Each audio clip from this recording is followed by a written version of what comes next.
Oke, kita mulai ya. Jadi ini ceritanya masuk. Ini ceritanya program percepatan biar pinter. Hah? Oke, program percepatan biar pinter. Software yang dipakai ada dua. Yang satu Orange Data Mining. Oke. Ini bisa jadi keywordnya Orange Data Mining di Google. Terus di sini klik download. Ada buat Windows, ada buat macOS, ada buat Linux. Oke, ini free. Oke, programmingnya kayak gimana? Orange Data Mining, programmingnya kayak gini nih. Bentuknya gambar-gambar kayak gitu tuh yang kanan ya. Bentuknya gambar. Jadi nggak susah programmingnya. Terkait keamanan informasi dan jaringan. Harus keamanan informasi jaringan. Iya, gua campurin sama ini. Iya. Sama AI juga. Hah? Sama AI. Gabungin sama AI. Oke.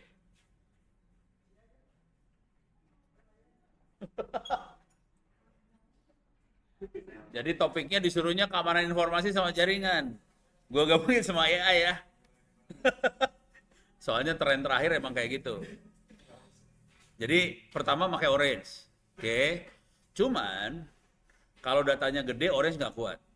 Tableau juga nggak kuat, jangan khawatir. Jadi kalau data gede kita harus pakai Python. Kalau data gede. Oke. Tapi dari Orange kita bisa tahu ininya, bisa tahu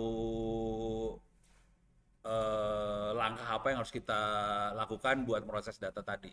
Kira-kira gitu. Oke. Nah, programnya kayak gini.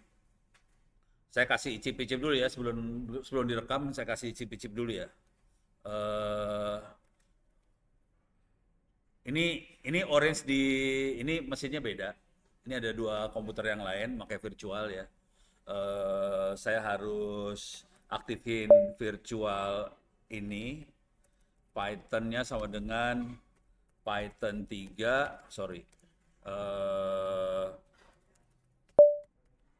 Diaktifin Orange-nya. Ini di Linux ya. Kalau masih pada pakai Windows mungkin agak stres ngeliat kayak ginian.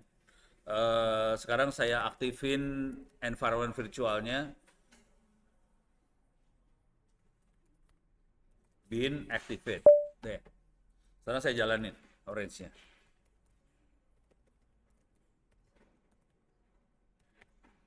Ini kalau udah mulai rekam kasih tahu ya. Udah mulai rekam belum? Hah? Oh udah. Ngomong.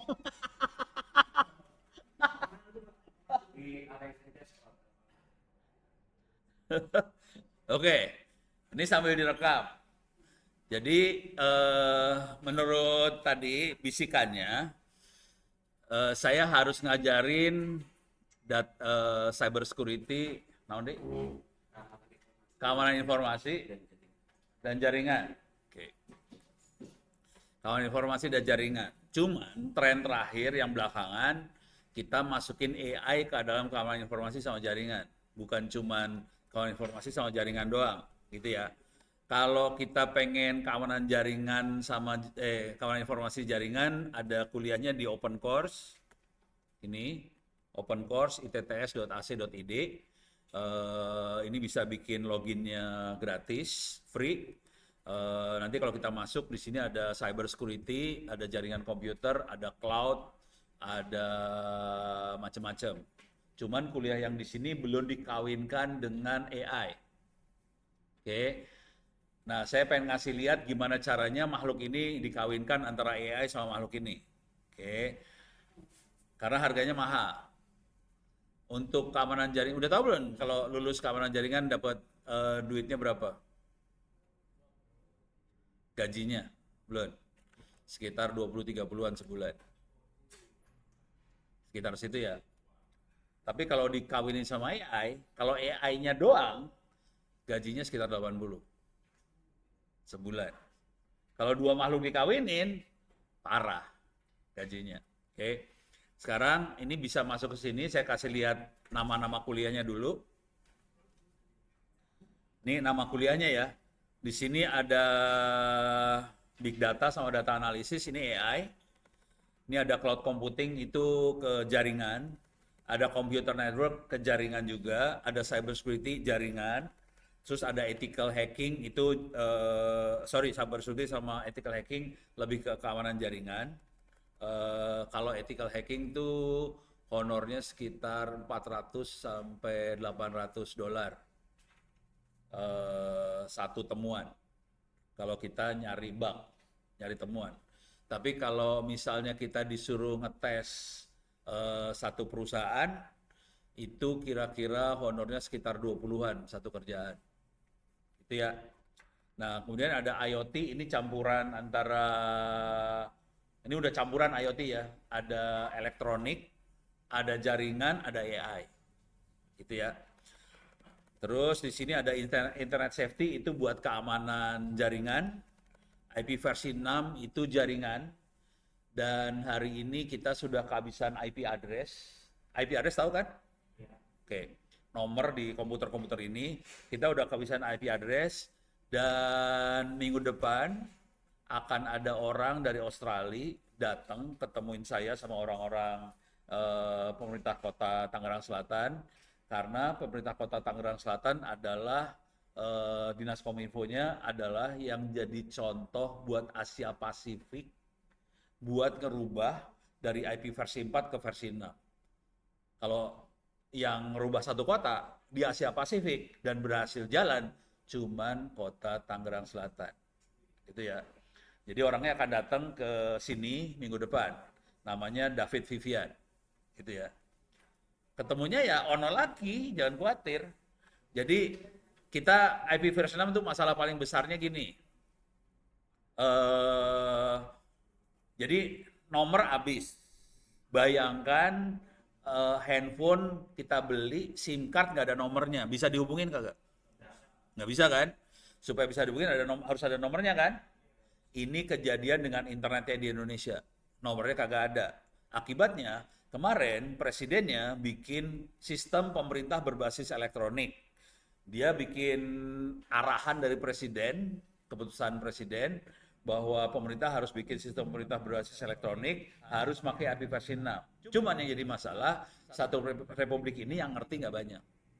Yang berhasil buat migrasi, kota Tangerang Selatan. Jadi kita contohnya buat Asia Pasifik sih. Termasuk Indonesia. Itu ya, IP versi 6. Terus forensik ini buat cari barang bukti kalau ada kejadian, ini jaringan lagi banyaknya.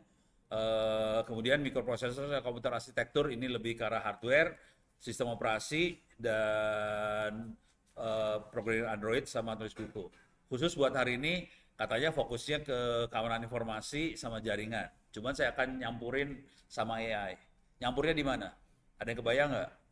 Gimana AI masuk ke makhluk ini? Nggak kebayang? Contoh paling sederhana gini lah. Contoh paling sederhana ini dulu ya. Internet of Things, IoT. IoT itu dia sensor. Sensor ngambilin data dari lapangan. Contoh paling bego mah inilah ya, cuaca. Kan BMKG pasang banyak sensor. Oke. Dia pasang banyak sensor, jam sekian, suhu sekian, jam sekian, kelembaban sekian, segala macam. Dari data itu bisa nggak kita ngeramal kapan akan hujan? Ngeramal itu AI. Itu ya. Jadi pada saat masuk ke dunia perdukunan, buat ngeramal, masuk yang namanya AI. Itu ya. Jadi dari sensor ini kita kumpulin data, dari data sekian banyak, dia nanti ngeramal kira-kira tanggal besok jam berapa akan hujan. Itu AI mainannya.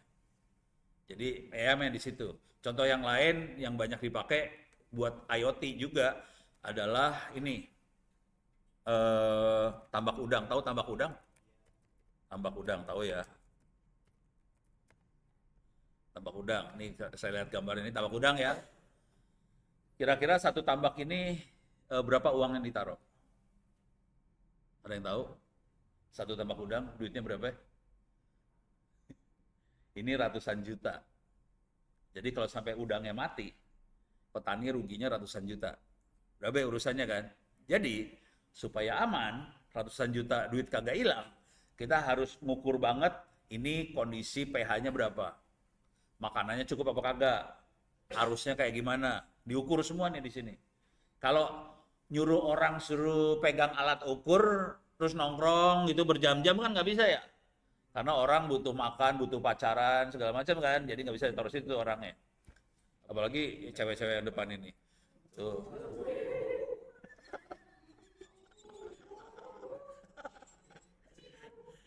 Nah, akibatnya kita pakai IoT di tambak udang. Oke. Ini ada alat-alatnya, IoT, pasangin sensor segala macam. Kemudian dari situ kita mulai ngeliat. Ini kan sensornya banyak kan, parameternya banyak banget kan. Ada sensor di mana, ada yang suhu, ada yang pH, ada yang apa segala macam. Diukur semuanya, terus dia tahu, oke, ini kondisi bahaya, udangnya kelaparan, masukin makanan. Oke, ini kan kondisi bahaya, ini terlalu asem, harus dikasih apa supaya jadi lebih basah. Kira-kira kayak gitu. Soalnya dia nggak mau kehilangan duit ratusan juta. Jadi, dan mereka mendingan dia taruh duit di sensor-sensor seperti ini. Oke. Sekarang saya kasih contoh lagi. Visco. Ya.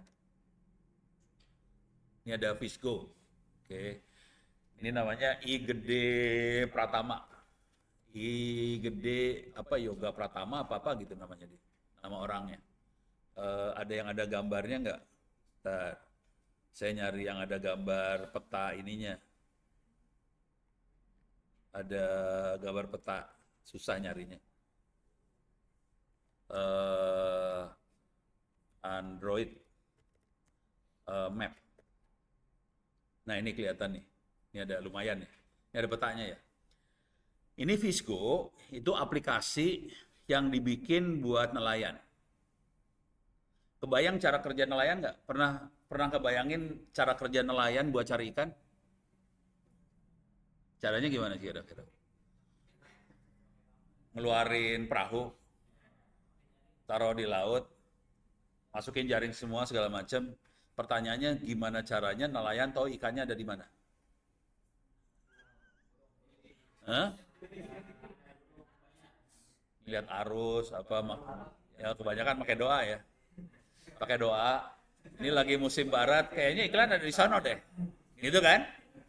Nah, yang ini aplikasi ini, dengan aplikasi ini dia tahu kalau dia turun ke laut malam ini, ikannya ada di mana dan dia ngarahin kapalnya ke tempat ikan itu dan dapat ikannya. Dia dapat award nih. Dapat award dari Satu Indonesia Award. Pertanyaannya, gimana caranya? Orangnya yang ini nih, bentar saya kasih lihat dah. Satu Indonesia Award lah. Bisa lihat ke bawah, oh ini mah harus login. Satu Indonesia Award. Satu Indonesia Award ya. Oke. Nih, saya masuk sini ya. Ntar, 2019 kalau nggak salah. Ini jurinya. Ini ada jurinya. Jangan poe dulu, yang ini yang penting. Yang ini. Ada lagi satu lagi, yang ini. Oke. Ini tahu nggak sih? Pada tahu ini nggak sih? Oh, ini tahu nggak? Ya. Ada yang ini juga tadi ya. Yang penting mah yang ini. Yang itu nggak penting, yang ini yang lebih penting. Oke. Sekarang saya akan nyari ke 2019 kalau nggak salah. Coba lihat. Oh, salah. Oke, salah. Saya akan turun ke 2020. Ini dia. I Gede Merta Yoga Pratama. Jadi dia dapat award karena karyanya dia. Dia bikinnya Visco tadi. Jadi waktu turun ke laut, si nelayan langsung tahu ikan ada di mana. Pertanyaannya, kok aplikasinya bisa tahu ikannya ada di mana? Dari mana taunya? Ayo, tebak. Halo. Tahu dari mana ikannya ada di mana si aplikasi? Bingung kan?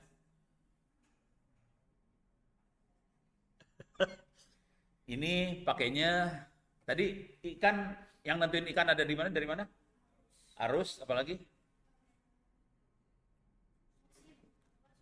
Suhu. Arus suhu ya. Ini kelihatan nih biasa di pantai. Jadi tahu ikan ada di mana. Dari arus suhu kelihatan ikannya ada di mana ya. Nah, si yoga ini, bukan yoga kita, yoga lain. Dia ngambil data dari ini nih, dari satelitnya punya Amerika.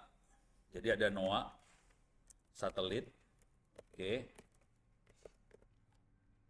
Dia dapat data ini. Dari satelit ini kita bisa dapat data temp, map, dapat data ini. Juga ada arus. Dari dua itu dia bisa prediksi, jadi AI juga. Apa hubungannya AI sama cybersecurity? Oke, ada yang bisa nebak kira-kira? Contohnya AI sama cybersecurity apa? Nggak kebayang? Nggak kebayang? Contoh paling blow on dulu ya.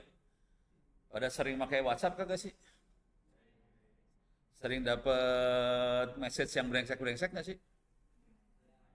Hah? Yang nipu-nipu? Oke. Kira-kira bisa difilter pakai AI nggak? Bisa. Jadi kita bisa. Paling bego mah kira-kira gini ya. Kita masuk ke Google, apa sih? Play Store ya? Play. Kayak masuk Play Store. Oke. Kita bisa cari filter WhatsApp. Misalnya ya. Jadi banyak sekali filter buat WhatsApp. Filter, cara kerjanya filter WhatsApp, apakah itu gambar, apakah itu video atau kata-kata, cara filternya kerja adalah kita training dulu filternya, ini brengsek, ini bagus, ini mau nyolong, ini mau nyuri, dikasih training itu filternya, udah gitu kita jalanin filter, jadi kalau ada kata-kata yang brengsek segala macam, langsung filter tahu, ini mau nyuri, ini apa segala macam. Itu waktu ngasih training, artinya apa itu? AI, jalan. Jadi ini banyak kita nggak tahu bahwa itu sebenarnya AI. Gitu ya. Oke, ini contoh yang sederhana. Contoh yang lain lagi. Dan ini harganya mahal. Udah tahu, kita punya pusat data nasional nggak sih Indonesia? Hah? Pusat data nasional. Punya nggak? Nih, pusat data nasional sekumpulan data dikelola bersama gini gitu ya. Oke, ini PDN-nya masih hidup kagak? PDN nggak ada yang jawab. Kenapa pada stres?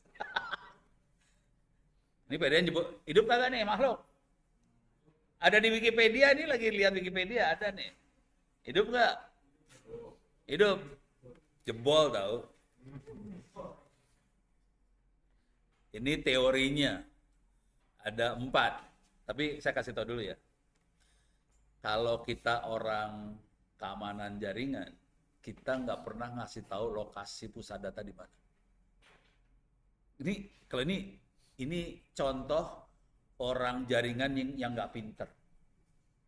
Dia ngasih tahu ada di Balikpapan, ada di Batam, ada di Bekasi, ada di Manggarai Barat. Parah banget ini. Ini hanya orang jaringan yang nggak pinter yang akan ngasih tahu, gue punya pusat data di sini ya. Lebih bagus lagi koordinatnya dikasih tahu, itu lebih bagus lagi koordinatnya. Lebih bagus lagi kalau dikasih tahu adminnya yang mana nih, ya, keren banget itu langsung. Karena ini fatal banget sih sebenarnya. Jadi ini nggak boleh sih sebenarnya. Jadi ini teorinya ada 4 teorinya, tapi kenyataannya pusat datanya masih hidup, kagak hidup, pusat datanya jebol ya. Oke. Jadi PDN jebol bisa dilihat di sini, pusat data nasional dihack gitu ya. Kronologis lengkap, pusat data diserang hacker gitu ya. Udah tahu ceritanya? Wih. Ini bukan hackernya.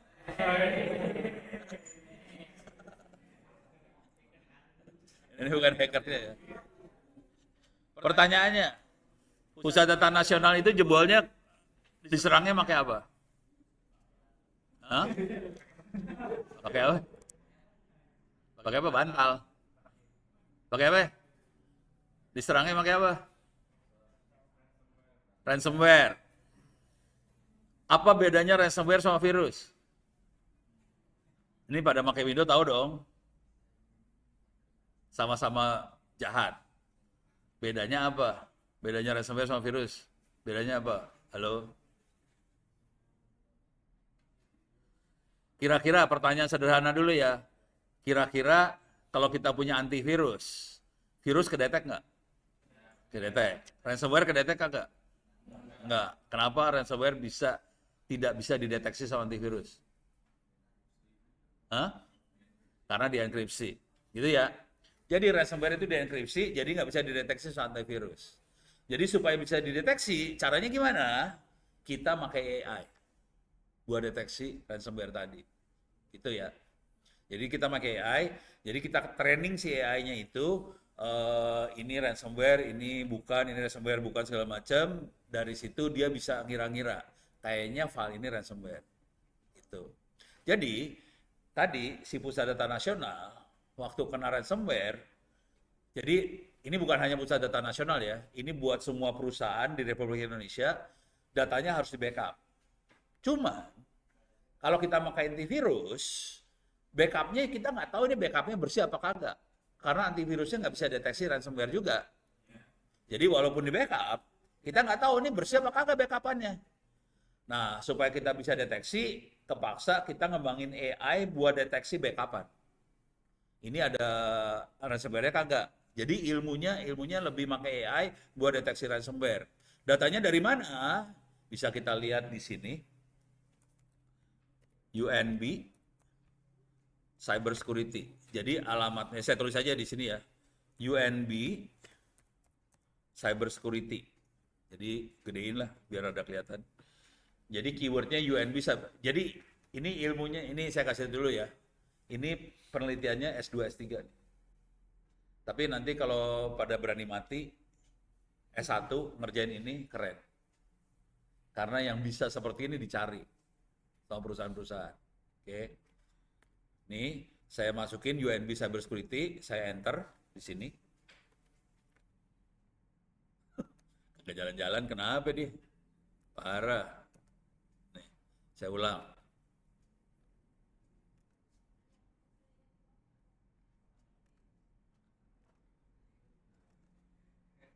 Ini dia. Ini saya klik ya. Ini perhatiin tulisannya Canadian Institute for Cyber Security. Jadi ini datanya adanya di Kanada, bukan di Amerika ya.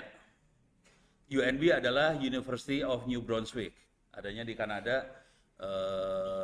Kalau mau belajar di situ, siap-siap suhunya minus 20. Saya kan S2, S3-nya di Kanada, jadi tahu lah. Tapi saya belum pernah ke sini, nggak berani. Dingin banget. Yang ini. Nah, di sini, jadi kalau kita mainan AI, ada yang namanya dataset. Oke. Nah, di sini kita bisa klik nih datasetnya buat cyber security-nya. Kalau kita klik dataset ini, di sini banyak dataset buat belajar. Oke.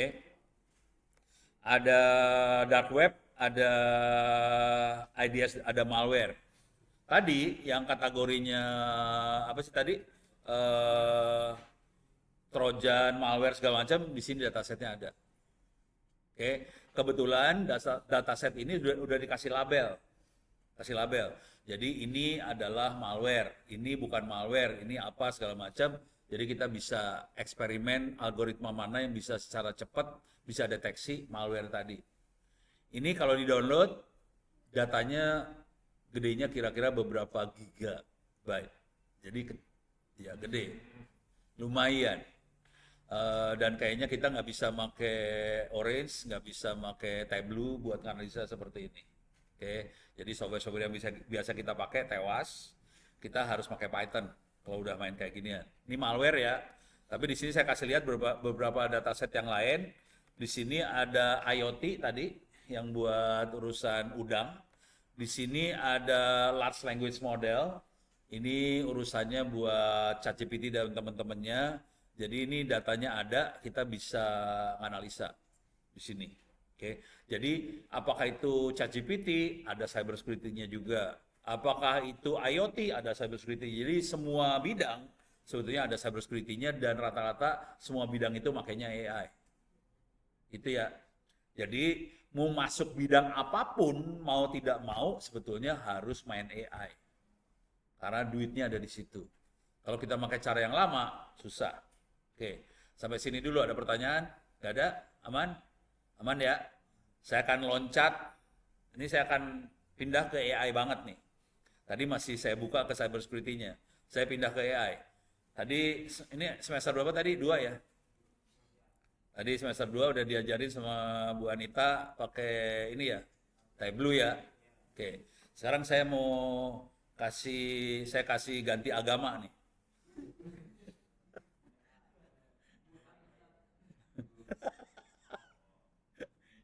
Soalnya Tableau, masalah dengan Tableau adalah kita harus bayar lisensi, mabok.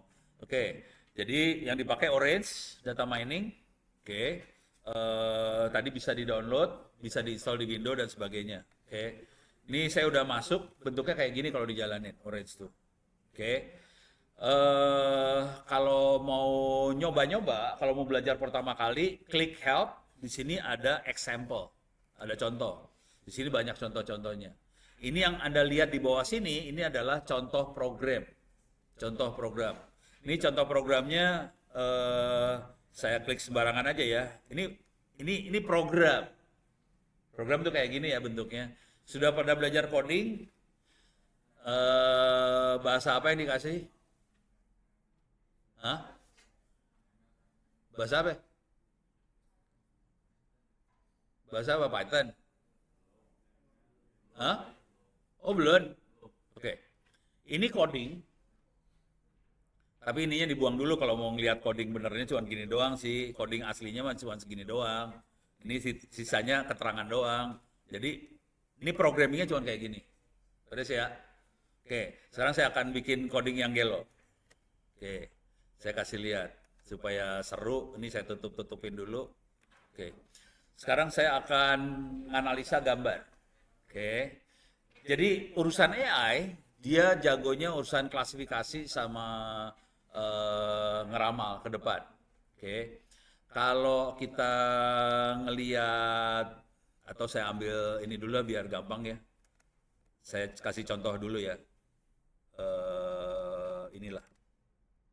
Oke. Ini biar yang baru belajar pakai Tableau, jadi lihat hubungannya ya. Oke. Di Tableau diajarin buat ngelihat gambarnya iris nggak? Iris tuh ini iris. Iris tuh bunga. Iris, flower. Diajarin iris nggak? Oh belum. Di Tableau belum diajarin iris. Jadi di dunia AI salah satu teknik belajar yang paling legend itu kita nganalisa bunga iris.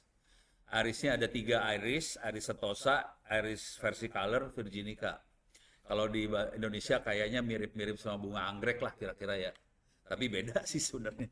Jadi ada yang namanya petal tuh kayak daun bunga di dalam, ada yang namanya sepal, itu yang gede di luar. Nanti ada panjang, ada lebar. Oke. Ada orang yang cukup gila ngukur untuk masing-masing iris ini panjang lebarnya kayak gimana. Itu ya. Nah, sekarang kita akan visualisasi dulu dari iris tadi. Oke. Visualisasinya kita akan, ini dia ngambil iris dataset. Kalau pengen lihat bentuk datasetnya seperti apa, kita bisa ngelihat di sini datasetnya. Ini datasetnya dia nih. Ini udah programming ya. Yang Anda lihat programming loh ini. Cuman programmingnya enak, pakai grafik. Jadi interaksinya enak banget. Di sini ada kategorinya iris setosa, petal length berapa, sepal length berapa, sepal width berapa, petal length berapa, petal width berapa. Ini bentuknya angka. Oke, cuman perhatiin di sini kategorinya bentuknya kata-kata ya, bukan angka. Jadi cantiknya AI dia bisa analisa angka sama kata-kata. Beres ya. Nah, kemudian dari situ kita akan ngelihat gambarnya seperti apa. Oke. Saya putusin aja nih. Ini sambungan ini saya putus ya. Biar langsung saya pengen lihat gambarnya aja. Ini gambarnya sih, si iris. Ini ada 3 iris di sini ya. Iris setosa, versicolor, virginica. Kalau kita lihat ada 3, ada beda warna nih sebenarnya. Ada warna biru, ada warna merah, ada warna hijau. Oke, atau kuning. Gitu ya. Dari sini, yang biru kelihatan beda banget ya. Terpisah. Yang merah sama kuning nyatu. Jadi, secara klasifikasi, pakai mata, ini klasifikasi nggak pakai algoritma, pakai mata doang ya. Pakai mata, kita bisa lihat untuk kita misahin yang warna biru gampang. Cuman yang warna merah sama hijau susah, karena kecampur. Cuman ini kita lagi ngelihatnya di sepal. Sepal length sama sepal width. Kalau kita rubah ini jadi petal, petal length, petal width, oke. Ini kelihatan, ini biru, ini merah, ini hijau. Memang ada yang nyampur sedikit di sini. Tapi merah hijaunya mulai lebih misalnya gampang. Ini namanya klasifikasi. Klasifikasi adalah kita misahin. Ini, kelompok 2, kelompok 3. Ini cara misahinnya kayak gini.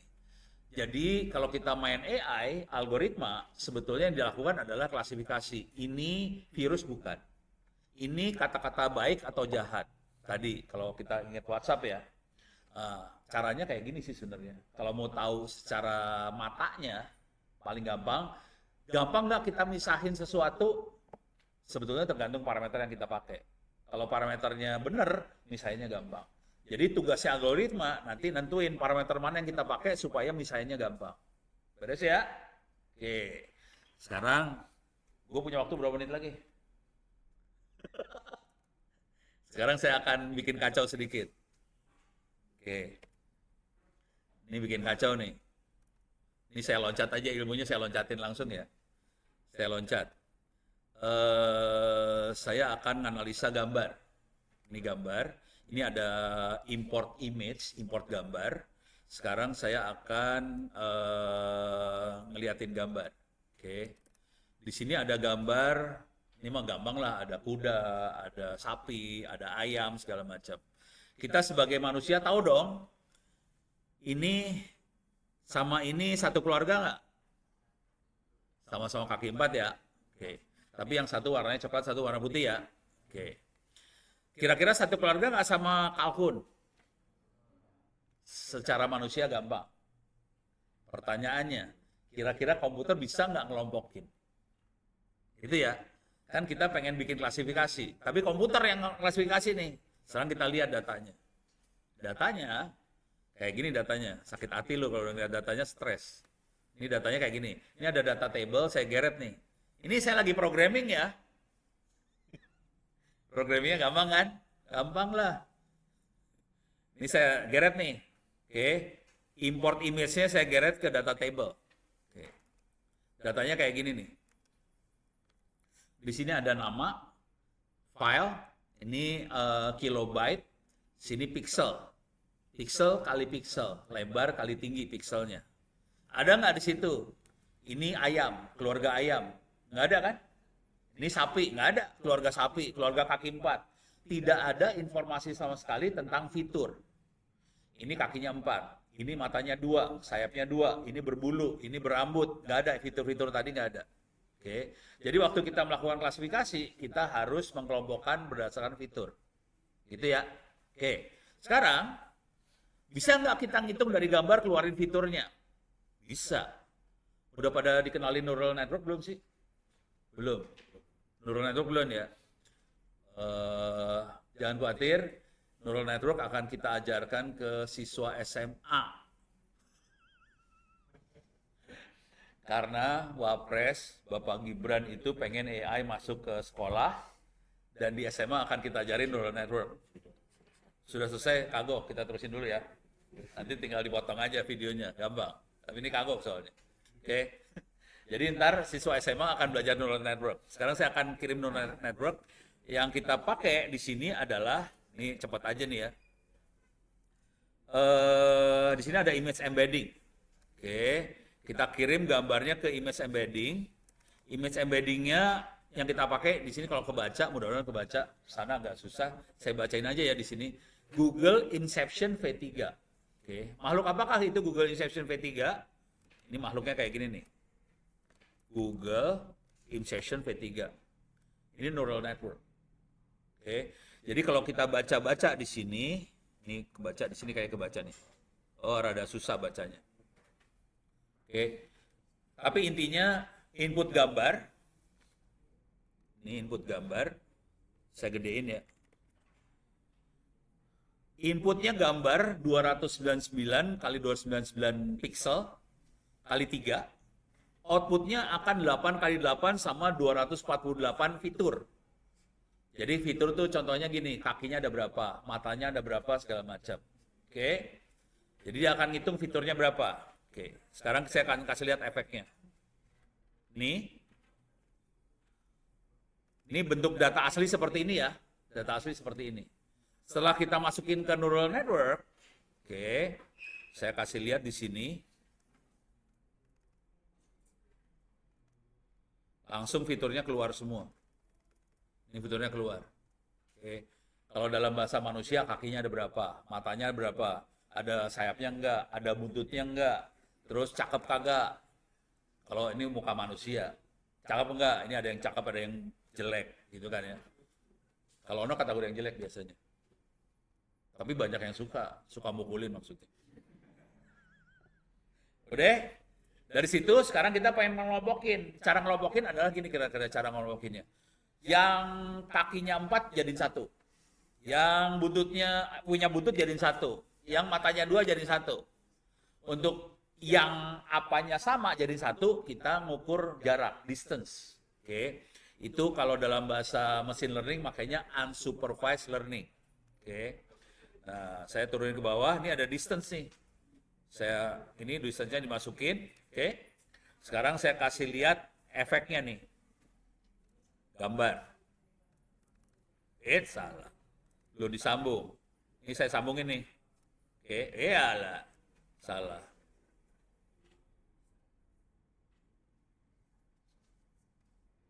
Oh, salah, lupa. Saya harus bikin klaster dulu. Buru-buru jadi lupa. Ini klaster. Oke. Ini hasilnya kelompoknya kayak gini nih. Wait, sorry. Ini kelompok hasil perhitungannya dia. Oke. Tapi susah kan ngelihatnya kan? Sekarang kita lihat gambarnya aja biar kelihatan. Kita lihat hubungan antara kelompok dengan gambar. Oke. Coba kita klik yang ini ya. Sama nggak? Satu kelompok ya. Ini sama-sama lucu. Yang satu kucing, yang satu kelinci. Lucu kan dua-duanya? Satu kelompok. Coba kita lihat yang ini. Yang satu duck, satu lagi soang. Bahasa Sunda nama soang. Gitu, satu kelompok kan. Yang satu cuma satu lehernya pendek, satu lehernya panjang. Ini satu kelompok. Perhatiin, di gambar di awalnya tidak ada informasi sama sekali. Kakinya berapa, bulunya kayak gimana. Nah ini kelompok burung-burungan. Ini kelompok kaki 4. Langsung dapat. Gitu. Ini yang namanya machine learning. Dan ini yang kita pakai buat mengelompokkan virus, apa segala macam. Dan ini yang dipakai buat ngelompokin jalan macet atau apa segala macam. Sampai sini ada pertanyaan? Aman? Aman. Oke, terima kasih banyak. Sampai ketemu lagi di kuliah saya selanjutnya.